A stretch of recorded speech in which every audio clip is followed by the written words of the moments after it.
מגדל המים האיקוני הזה שאנחנו כולנו מכירים, שנמצא במרכז היישוב, נבנה במקור ב-1972.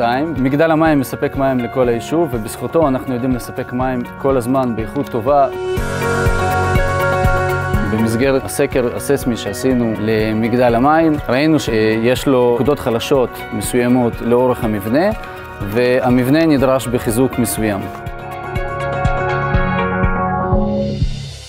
חברת בניין הארץ עמדה באמת בלוחות הזמנים המאוד מאוד קפדניים, ובעצם הצליחו לייצר פתרונות ממשיים ומעשיים לכל בעיה שגילינו בשטח. ההמלצות שלנו והקשר שלנו עם התאגיד אפשר להביא להם מהנדסים שמכירים חומרים מרוכבים ולתת פה פתרון שונה. התוכנית היא הרבה יותר קלה ליישום, והיא משמשת היום בחומרים מרוכבים, שזה כמו שאנחנו רואים פה, המגדל עטוף בסיבי פחמן. בנוסף יש פה עיגון על ידי זוויתנים מפלדה, וכל זה מאפשר את הביצוע בצורה הרבה יותר טובה, הרבה יותר מהירה.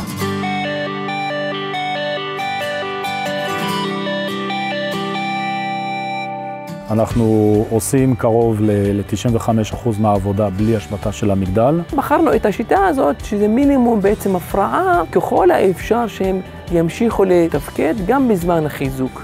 בעזרת הפעלה של מתקני גיבוי אחרים ואביזרים הידראוליים אחרים, הגענו לייצר מצב שהשבתת המגדל לא משפיעה על אספקת המים העירונית, ואף תושב ברחבי היישוב בעצם לא מרגיש את זה בכלל.